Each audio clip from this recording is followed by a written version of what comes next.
Falar um pouquinho como é que surgiu a ideia da nutrição na sua vida, assim, né? Como é que foi um pouquinho do contexto da sua história sobre nutrição? Tá, vou tentar resumir essa história. Minha primeira formação foi enfermagem. E aí chegou um momento que eu me questionei sobre... Eu estava muito mais próxima do contexto de doença, né? De cuidar realmente ali, de tentar resolver, de tentar amenizar, de tentar reestruturar essa saúde, do que de prevenção em si. Era o contexto que eu estava mais inserida. E aí chegou um momento que meu pai adoeceu, teve um câncer, não foi por causas genéticas, e sim por estilo de vida, alimentação inadequada, sono inadequado. E aí meu pai faleceu desse câncer e eu revisitei várias coisas na minha vida sobre eu quero estar próxima de algo que eu entenda sobre como promover saúde de fato. E nada melhor do que o que a gente ingere todos os dias, como a gente... Que é o alimento, né? Que é o alimento. E aí fiz essa transição para nutrição e foi muito assim de um lugar muito por mim. Eu digo que eu fui para nutrição, não tem gente que chega porque eu quero ajudar pessoas e transformar vidas e fazer, né, transformações com esse conhecimento. Isso para mim estava muito mais secundário, assim. Eu fui por uma causa tipo minha. Eu sempre gostei muito de me alimentar de forma mais saudável, mas eu falei, me falta um pouco de conhecimento, de mergulhar mais nisso para fazer a coisa de forma mais natural, mais assim. Mais natural. Tá, qual é que eu posso oferecer de diferencial, né? Porque a hospedagem tem milhares lá. E aí eu pensei, o que é que eu amo fazer? E assim, foi uma experiência fantástica, assim, muito rica para mim, enquanto nutricionista, porque é muito diferente o ambiente de consultório, de atendimento, e você só dá ali as orientações para a pessoa fazer isso em casa. E eu ter a oportunidade de ver a pessoa degustando, de ver a pessoa relatando o que é que aquele alimento trouxe de prazer, de significado, de memória. São muitos rótulos, né? O vegano, o vegetariano, o low carb, o gluten free. São muitos rótulos que as pessoas, por algum motivo, entendem que naquele momento da vida vão se encaixar naquilo ali para ter um resultado de um emagrecimento, para... Enfim, né? Seja qual for o objetivo de cada um. Mas o que era muito rico lá para mim nessa experiência do café da manhã é que muita gente chegava sem saber. Sabia que era um café da manhã gostoso, nutritivo, mas sem muitos detalhes. Era vegetariano, era vegano. E assim, eu preparava tudo de forma vegetariana, mas eu nunca tive apego a esses rótulos, sabe? Para mim, comida é comida.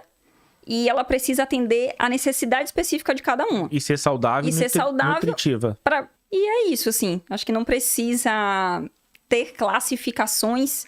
Assim, se preocupar com a classificação. E sim com a qualidade. Porque, por exemplo, tem gente que adere a uma dieta vegana, só que sem uma orientação, e acaba... não come as carnes, mas acaba tendo uma alimentação com excesso de alimentos refinados, ultraprocessados, e acha que isso está sendo saudável, e não é. Então, não é sobre o rótulo, mas sobre o conteúdo, de fato, dessa... Inclusive, aqui na Irlanda, uma das coisas que eu tenho escutado muito é: nossa, cheguei aqui, engordei, tô com 20 quilos a mais, preciso de ajuda. O que é que eu faço com isso?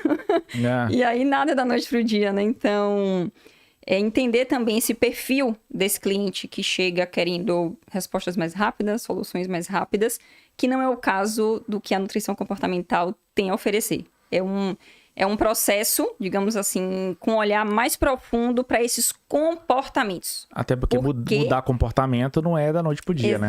Exato. Você nem constrói ele da noite pro dia, como, né, você também não transforma ele. Por exemplo, tem pessoas que preferem, Lara, eu tô com tempo agora, quero me dedicar a isso, quero fazer essa mudança de forma mais assertiva, e nossos encontros são semanais. Tem gente que opta pelo encontro quinzenal.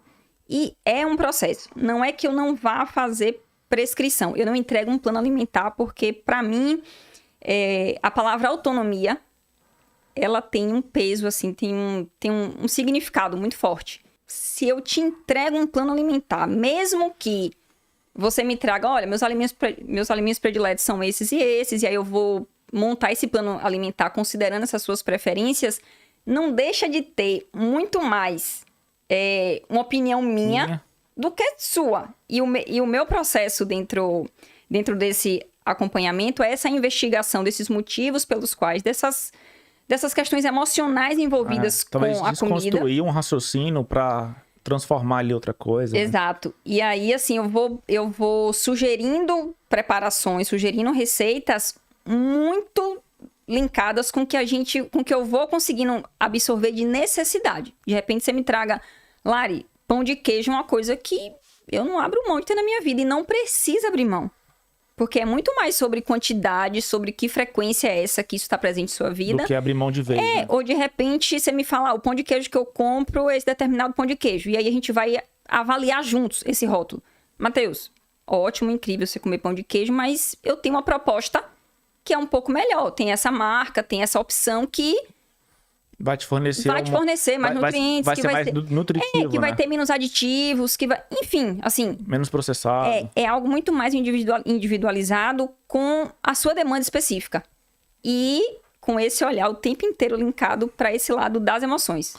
Para comer bem, assim, para comer de forma nutritiva, tem que pagar mais caro? Onde eu morava, no Vale do Capão, a gente tinha acesso a alimentos orgânicos com um custo maravilhoso. Quem tinha acesso à feira livre, não tinha esses atravessadores que eu pego na fonte, né? Coloco meu valor em cima para vender no empório, embaladinho, enfim. A gente tinha esse acesso direto ao produtor.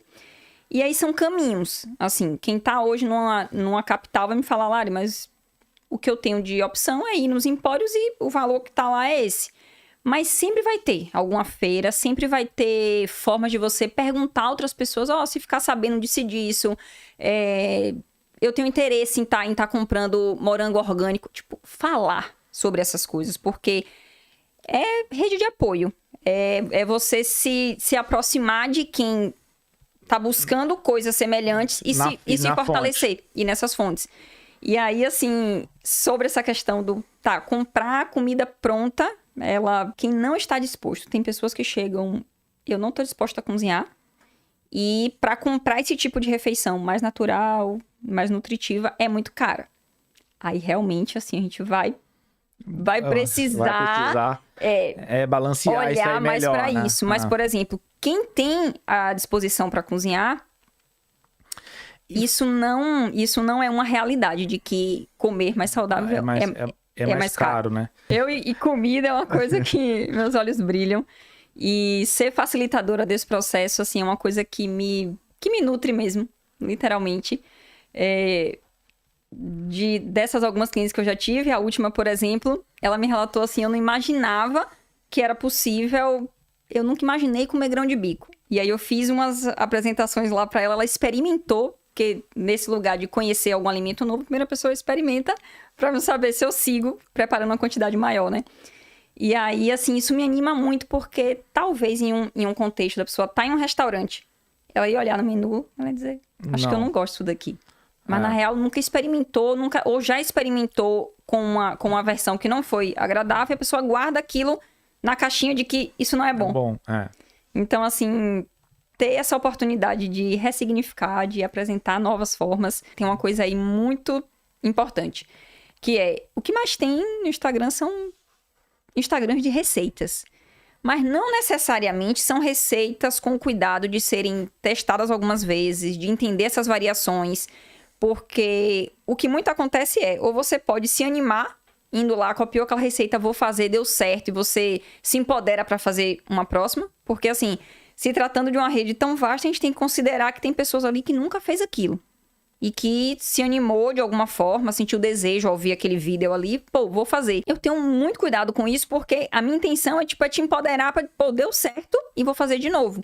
Mas não necessariamente as receitas todas que estão lá são receitas testadas. Às vezes a pessoa coloca o resultado final e coloca lá os ingredientes e você vai fazer, você vai dizer, mas tá tão diferente do que eu vi lá e eu segui o que tava. Você é daquelas que fica lendo rótulo pra comprar as coisas? Adoro ver os rótulos. Adoro. E a gente deveria olhar? Sim. Não precisa ter uma obsessão pelos rótulos, né? Nada, todo exagero é ruim, né? Não é legal. Mas sim, tá atento a isso. Eu acho que é um dos primeiros passos, assim. Tipo, quero fazer algumas melhorias, quero começar a se aproximar disso que, eu tô levando isso daqui, eu vou ingerir. Não fomos educados a isso, a gente tem que, né, validar que não fomos educados a ler rótulo, mas é algo necessário, porque às vezes você tá lá com 2 produtos na prateleira, com valores, inclusive, semelhantes, e você olha assim, você não precisa entender que os nomes todos são aqueles, mas nossa, a lista de ingredientes desse é menor. Já é um ponto positivo. Já é um ponto positivo. E é tipo assim, esses outros nomes estranhos aqui que tem nesse, não tem nesse. Então, ok, todo mundo tem um grau de discernimento que é, se aquele alimento passou por várias etapas de processamento, até ser engarrafado, até ser embalado, e eu tenho um outro aqui que está mais próximo do seu formato natural, isso já é, sabe, uma avaliação, uma balança de que é melhor.